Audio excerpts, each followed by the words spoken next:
Jumpa kembali di dalam channel Elijah Movement TV. Wah, saat ini kita akan sama-sama membahas sebuah topik yang saya percaya ini menjadi sebuah hal yang sangat penting untuk membahas topik ini dalam konteks generasi saat ini, di mana kita akan membahas tentang aborsi.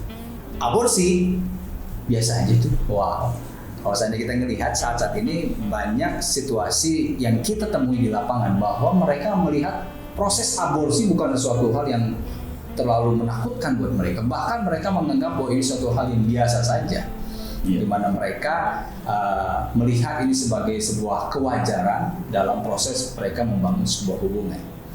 Nah, saat ini kita sudah ditemani seorang yang bukan pakar ya, kalau pakar bersama pelaku ya, orang yang dipercaya Tuhan luar biasa untuk menangani banyak anak-anak yang berhubungan dengan masalah aborsi. Ya, penyelamat lah. Wah, penyelamat. Mereka yang sudah kehilangan arah, mereka yang sudah kehilangan harapan, berjumpa dengan saudara kita yang sama-sama kita akan dengar. Charles dan Devi ini punya pelayanan namanya Rumah untuk Tumbuh Harapan. Wah, harapan di mana? Harapan di mana mereka yang saat ini atau begitu banyak anak-anak muda yang sedang kehilangan harapan tentang membangun masa depannya. Dan mereka pada saat itulah bertemu dengan Charles dan Devi ya, di mana akhirnya mereka ditampung yang tadinya ketakutan dalam kondisi mereka sedang hamil dan tidak ada yang menampung, di sanalah mereka dilayani. Nah, boleh sedikit cerita tentang pelayanan Ruth itu sendiri? Ya, Rumah Ruth ini biasanya kan nyebutnya dengan Rumah Ruth ya. Sebenarnya singkatannya dari Yayasan Rumah Tumbuh Harapan. Jadi kami berbentuk rumah singgah yang menangani kasus-kasus yang dengan kehamilan yang tidak diinginkan. Jadi ada yang datang dengan kasus yang batal aborsi, udah minum macam-macam karena hamil di luar nikah. Jadi kami tampung dalam rumah singgah.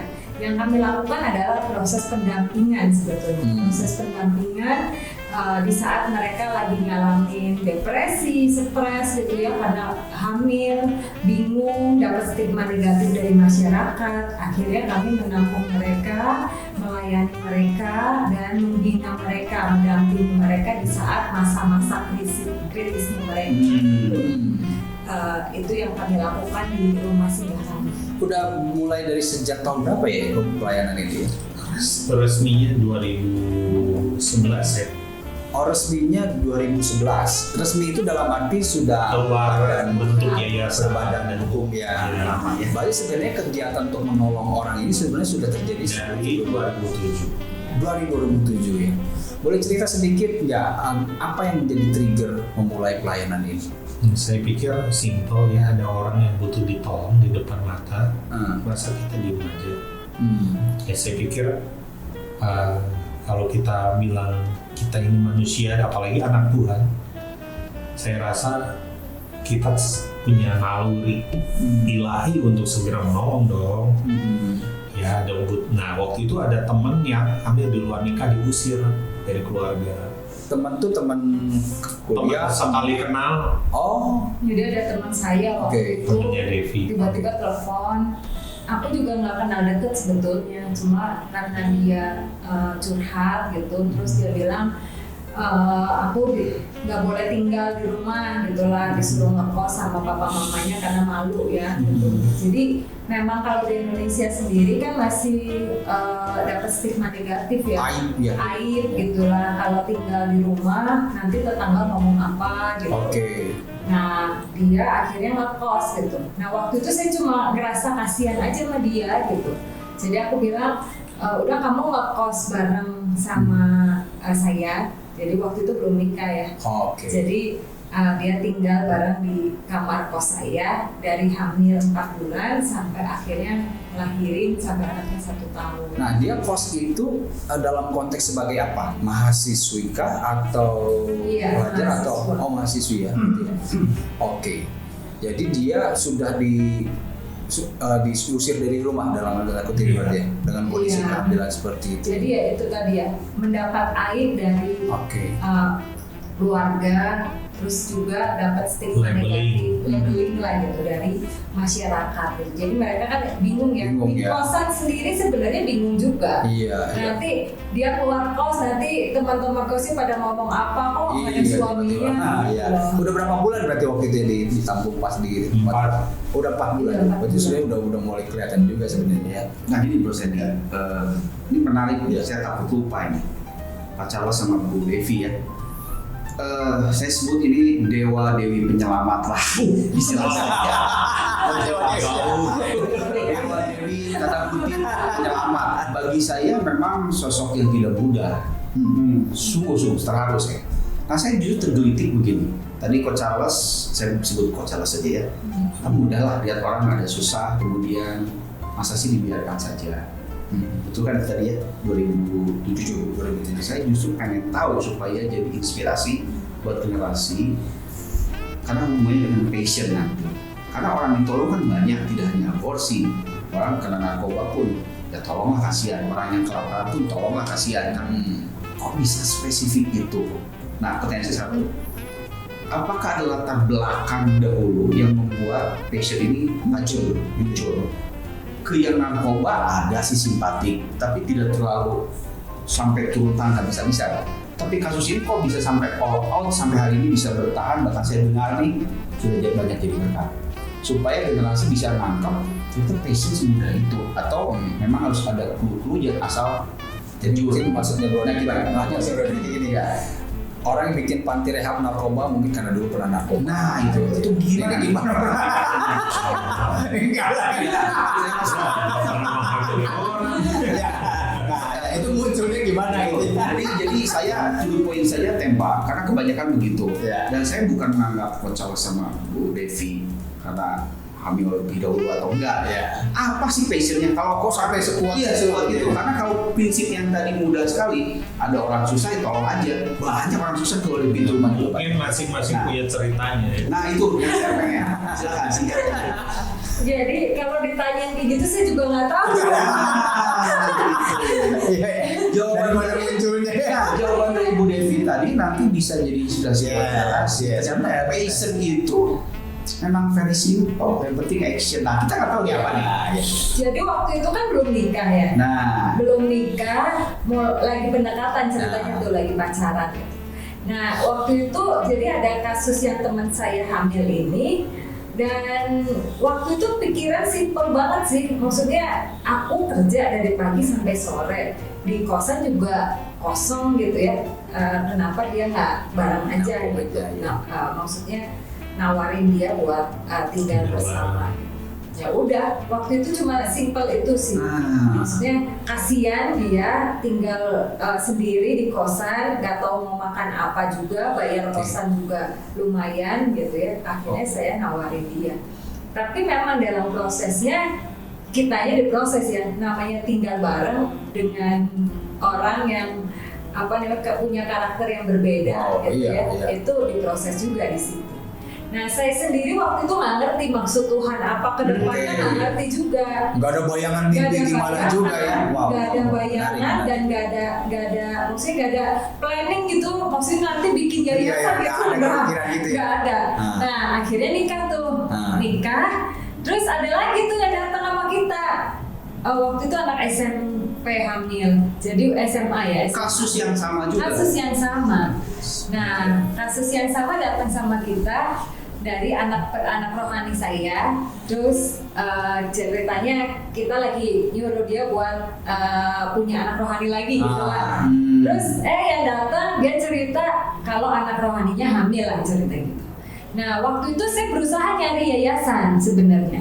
Jadi saya telepon beberapa yayasan yang bisa nampung ibu hamil seperti ini, remaja yang hamil, dan kondisinya ada tapi penuh, dan itu cuma ada dua yayasan, jadi sedikit banget gitu. Akhirnya saya ngomong lah sama Pak Charles, aku bilang boleh nggak tinggal di sini di rumah. Wah itu luar biasa, itu keputusan luar biasa. Nah waktu itu jawabannya gimana? Udah. Oh iya?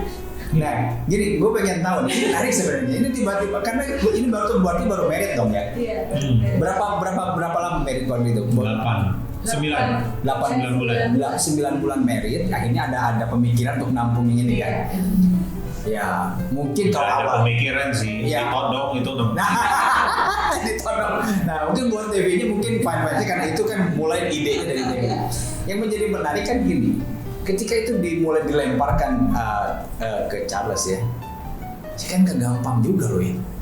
Baru menikah, tiba-tiba nampung yang sudah wanita yang dalam kondisi hamil ini kumaha carita, nah, itu kan tidak mudah sebagai ini pergolakan lu sebagai suami ya, itu gimana sampai ini ya sudah gitu ngomong ya sudah itu kan sekarang ngomong ya sudah pada saat itu pasti kan tidak semudah sudah. memang gak berpikir aneh-aneh gitu. Mungkin karena latar belakang dulu melayani anak muda juga, sampai sekarang saya masih melayani yang pelajar, mahasiswa begitu. Dan saya tahu rasanya ketika saya butuh pertolongan tapi nggak ada yang mau. Itu ya, itu jadi poinnya.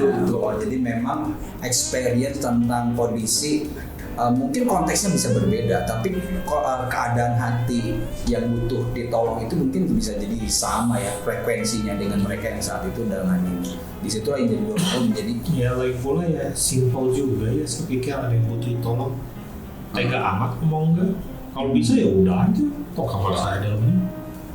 Sesimpel itu sih. oke. Jadi kebetulan, maaf Bro Seri, kebetulan saat itu kasusnya, dan saya rasa bukan sebuah kebetulan, sebetulnya bukan kebetulan. Kasusnya memang yang kondisi seperti itu. Iya. Ya, tapi kalau saat itu, kalau saya tangkap dari Coach Charles, mungkin rehabilitasi narkoba ya juga aja mungkin. Nah, begitu. Iya, Kelihatannya seperti itu. Konteksnya perlu ditolong gitu ya. Ditolong. Jadi Coach Charles sepertinya begini, hatinya memang menolong, kebetulan, dan saya rasa ini bukan kebetulan, kebetulan gitu. Orang seperti itu. Ya. Jadi menurut saya ngalir ya. Jadi bermula dengan hati yang punya belas kasihan ya. Nah. Itu yang akhirnya Tuhan bawa sampai sekarang. Tapi ya. amazing-nya itu gini sih. Nah, ini amazing saya suka. Amazing-nya itu apa namanya? Jadi waktu kita nolong, kita satu nampung di rumah. Bulan depannya ada lagi dong yang telepon kita minta tolong Jadi ada betul istilahnya. cuma dari mulut ke mulut karena dulu Cidewi pernah nolongin tuh yang hamil. Cobain kamu. Jadi mungkin orang tanpa sadar nih kalau nyari tolong begituan Coach Charles Cidevi. Padahal kita pada nggak pernah mau promote itu. Itu namanya labeling sebenarnya, tapi ya sudah begitu. Waktu itu akhirnya kami tampung lagi tuh di rumah. Oke. Nah, terus teman-teman gereja, teman-teman komsel ya, mereka yang justru ngomong dia mendingan kontrak rumah, bikin yayasan. Nanti dikira Charles punya istri banyak. Poligami ya. Rajin. Apa namanya alasan kita bikin yayasan itu. Kita mulai mikir bener juga. Saya sama dia nggak bisa punya anak, kebayang ya. Oke, ya. Tiba-tiba yang ambil di rumah saya kan tetangga langsung nih habis dari mana lagi. jadi peristiwa Abraham nih kan. Kan banyak waktu. Iya. Sempat isu itu terlempar atau hanya Pemikiran. Sebelum itu terjadi cepat harus Iya. Tapi menarik juga, jadi lucu juga ya. Pemikiran dari mulai pemikiran sesederhana. Nah, sekarang sudah berapa istilahnya pasien berarti ya, pasien yang klien yang ditangani. Kenapa kita sebut klien bukan pasien tuh berarti dia sakit. Oke. Kalau klien berarti kita melayani dia. Oke. Bersih. Ya, jadi memang ini menarik menghargai mereka sebagai pribadi yang memang perlu ditolong lah ya, bukan sebagai ini ya. Total bayi yang sudah pernah lahir di kami yang kami tolong itu sekitar 320 bayi. Dua. Kalau baru 320 bayi. Wow. Kalau klien yang kita layani pasti lebih dari situ ya. Karena Klien tuh berarti yang misalnya akhirnya keluarga bisa menerima, itu kan harapan kita ya. Keluarga nggak usah dibawa ke rumah singgah, ngelahirin di rumah singgah, tapi keluarga support gitu, tetap di rumahnya, mendukung. Itu kan harapan kita. itu lebih dari Berarti ibu hamil luar nikahnya itu ya. di atas itu ya? Di atas angka itu. Iya. Wow, dahsyat. Yang merespon gitu ya. Berarti ini menarik nih. Jadi dimulai dari hanya nampung teman yang kenal masuk situ 1, 2, sekarang dari atas kayak gitu ya. Atas 300 orang, wah wanita yang hamil di luar nikah ditangani sama mereka. Dahsyat. Nah ini menarik ini. Dari sisi persentase ini, persentase yang ditangani kan wanita hamil luar nikah udah di atas 300 orang, 300 klien. Yang Kristen berapa banyak persentase? Iya, Kristen Muslim itu 50-50 ya. Kalau persentase di 2020 60-40, 60-nya Muslim, 40-nya Kristen. Oke. Tapi kalau data yang sampai hari ini ya 50-50, jadi selalu datanya seperti itu. Jadi Tanpa yang Buddha dan Katolik. Itu ya, kalau nyaris Buddha 50-50. Katolik itu kan sedikit ya. Sedikit sekali, tapi Sedikit banget. mayoritas dua ini ya. Iya, mayoritas. Balapan. Iya. Wow. Saya mau tanya boleh ya? Ini menjadi inspirasi, bukan berarti semua orang bisa seenaknya nggak ya? Mungkin ada temannya, ada saudara kerabatnya mungkin sedang dekat ini nih. Oh ada tempat yang memang ya Tuhan siapkan untuk melahirkan generasi yang ya good lah ya begitu ya. Nah ada kriteria khusus atau siapapun boleh masuk asal kondisinya dan situasinya sama, atau memang kita ada kalau kerja tuh interview dulu atau wawancara? Iya. Di Nanti ada interview mah. konseling awal kami sebutnya ya. Oh, ada. Konseling kami ada. Jadi biasanya kan mereka itu Mantap. hamil di luar nikah atau hamil di luar nikah itu kan stres gitu ya. Kondisi, jadi secara dampaknya itu adalah dampak psikologisnya kan yang kena, dan stres, bingung, khawatir, kayaknya udah hopeless gitu. Nah biasanya kontak kita itu lewat DM, Instagram, atau lewat email, WA gitu. Nah kita itu punya prinsip 1 kali 24 jam kami harus respon. Kami harus balas, mau jam berapapun kami harus balas. Wah bagus. Secepat mungkin. Bisa Taruhannya gue nyawa. Oke. karena bisa terjadi bunuh diri, bisa terjadi mereka lakukan aborsi ya, yang ini ya aborsi itu kan dampaknya gitu. Mereka itu udah lagi stres, depresi gitu, ya pengennya jalan pintas aja, udahlah aborsi aja, atau udahlah aku bunuh diri aja gitu. Nah, jadi kami harus kontak, harus jawab. Langsung fast respon ya. Iya, mau jam 12 malam ya kami harus jawab. Nah, sewaktu kita jawab DM-nya mereka, kami akan gali, itulah konseling kita. Gitu. Kita gali, kita kumpulkan data dulu. Maksudnya masalah dia apa nih? Orang tua udah tahu belum? Ini anak remaja atau anak yang sudah menikah. Jadi KTD itu ada 2 ya. KTD itu bisa terjadi pada remaja yang belum menikah, dan KTD yang terjadi pada usia menikah. Usia menikah itu biasanya kasusnya perselingkuhan, mereka sudah cerai lalu ketemu sama pacar lama, seperti itu. Itu kasus KTD yang sudah menikah. Nah kalau remaja beda lagi, pacaran bablas lah gitu. Nah KTD itu berarti kehamilan tidak diinginkan. Nah tadi remaja bablas dalam kaitan yang tema tadi, aborsi biasa aja itu. Nah yang biasa aja itu banyak remaja atau yang sudah menikah? Dua-duanya. Jadi dua-duanya udah menganggap biasa saja. Iya. Prosentasi yang banyak sekarang after before nikah Yang belum nikah yang masuk di saya. berarti betul. Yang belum menikah itu persentase masih mendominasi lah ya. Mendominasi. data 2019, data kami 2019 itu 70% itu under 20, di bawah 20 tahun. Yang paling muda 70, berapa? paling muda 11 tahun, SD kelas 6. Yang hamil ya? 11 tahun sudah hamil, berarti dia melahirkan tuh umur 12 tahun Iya. berarti ya. Iya. Baik, ini kita ngalir aja Bu ya. Terlintas tadi cukup ya, kalau saya ngomong merinding sih sebetulnya. Waktu dengar 17, 11, saya kan punya anak juga usia 17. Tadi pria yang harusnya dalam tahap pembapaan begitu ya, dapat cinta kasih, mereka sudah nggak ada arah gitu. Jadi makanya saya sebut nggak salah kan tadi ini dewa-dewi penolong ini, penyelamat ya, itu di istilah dari saya. Nah, Bu, Pak Charles sama Bu Devi, ada nggak sesuatu yang begini bagiin ke kita semua? Ada yang waktu kita nyentuh spiritnya itu seperti apa? Sehingga kita merasa perlu sekali nyelamatin gitu, bukannya sekedar yuk siapa aja, ada Tuhan kasih sesuatu yang secara spesifik gitu.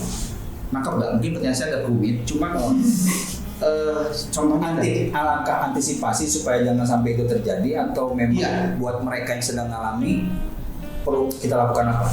Nah, ya dua-duanya ada di situ. Jadi ada satu momen yang bisa begini, sampai kapanpun ini yayasan Ruth ini gitu ya, situasi dan kondisi itu tidak akan pernah saya selesai karena ada sesuatu yang memang Tuhan taruh pengalaman yang membuat Coach Charles sama Ci Devi sampai sekarang 11 tahun pasti bukan waktu yang sebentar, bertahan gitu. Saya pikir Cenderung ke spirit ya apa? Saya sih pikir kenapa sih kita mau melakukan semua ini? Saya melihat satu generasi tanpa bapak. Itu yang saya maksud. Is a fatherless generation. Kita bisa bayangin ya, ada wanita A ambil wanita melahirkan anaknya, bapaknya kemana? Yes. Data di saya 85% sampai 90% itu hilang. Cowoknya melarikan diri, kalau nggak harus dihindari. Dan lebih dari 90% kehilangan fungsi figur ayah. Sedangkan kalau kita belajar dari parenting, figur ayah itulah yang menimbulkan rasa aman pada sang anak, secure. Kenapa dia nyari rasa aman? Akhirnya berakhir pada pria, karena kehilangan figur. Dan mata rantai ini mau diputus kapan? Ya, akan begitu terus. Kenapa ada wanita yang dia tahu itu salah, dia lakukan berkali-kali, ada kasus yang kita handle, anak kuliah ya, baru lulus kuliah, udah dengan 11 pria. Wow, rekor. Berarti kan dia dari SMP terus setiap pacaran ya. Ini 11 tahun, 11 pria ya, 11 pria. Iya, begitu. Kenapa? Why?